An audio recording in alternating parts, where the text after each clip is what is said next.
croyez que s'étirer, ça booste vos perfs, ça diminue les courbatures ou encore ça améliore votre récup, eh bien pas vraiment et même vous pourriez être contre-productif. Aujourd'hui on va s'attaquer aux idées reçues et on va analyser ce que nous dit la science. Je vais vous donner des conseils utiles pour optimiser votre entraînement sans tomber dans les pièges du débutant.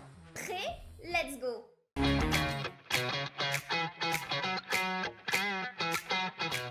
Partie 1, les idées reçues. Vous pensez que les étirements éliminent les toxines? C'est complètement faux. Votre corps n'a pas besoin de ça, il fait le boulot tout seul, misez plutôt sur l'hydratation, la nutrition et le sommeil.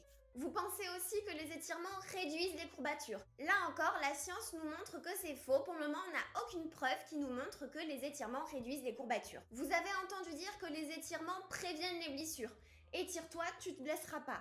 Encore une fois, c'est faux et complètement faux. D'ailleurs, on connaît tous quelqu'un qui passe son temps à s'étirer et malgré son étirement et sa pratique sportive, il a toujours mal. Entrons un peu plus dans les détails de ce que l'on sait.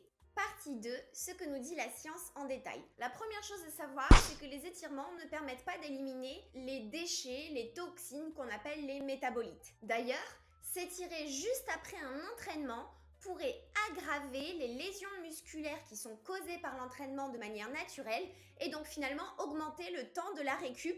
Et c'est clairement pas ce qu'on cherche. Sur la prévention des blessures musculaires, les études nous montrent que les étirements ne réduisent pas le risque de blessures ou de pathologies liées au surentraînement comme les tendinopathies. Les étirements dynamiques qui, eux, pourraient paraître intéressants en s'approchant du geste du sportif, n'ont finalement pas été assez étudiés pour qu'on ait des résultats concrets en termes de prévention des blessures par ce type d'étirement. Les études sont souvent contradictoires quant aux résultats sur la performance sportive. D'ailleurs, s'étirer de manière statique et passive juste avant un entraînement, donc pendant l'échauffement, pourrait clairement réduire les performances sportives à l'entraînement et à la compétition.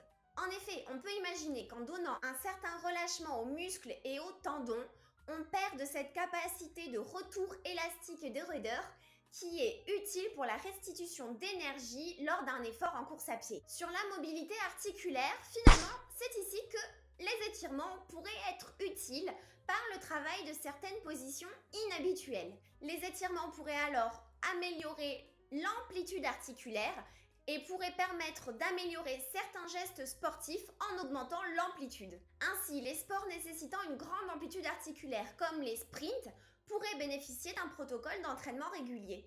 Attention toutefois à ne pas vous étirer de manière trop rapide et trop brusque. Cela risquerait de déclencher ce qu'on appelle le réflexe myotatique, qui est une contraction intense de votre muscle pour se protéger d'un étirement brusque.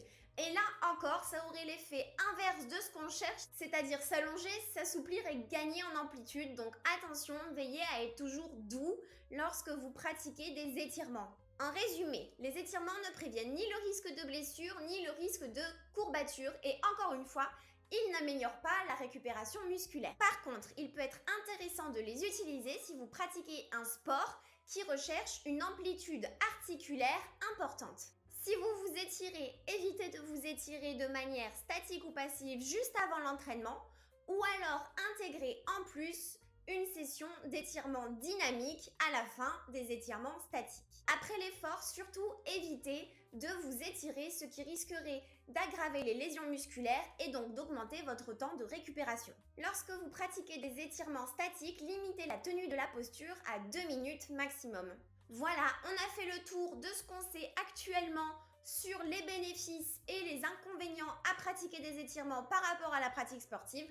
J'espère que cette vidéo vous a été utile, vous a apporté de vrais conseils à mettre en place au quotidien. Mon but, c'est vraiment de vous inspirer à prendre soin de votre corps de manière simple et surtout sur des faits basés scientifiquement. Si cette vidéo vous a plu, je vous invite à vous abonner sur la chaîne, comme ça je saurai que vous aimez ce genre de contenu et j'en créerai de plus en plus. Allez, prenez soin de vous et je vous dis à très vite dans une prochaine vidéo.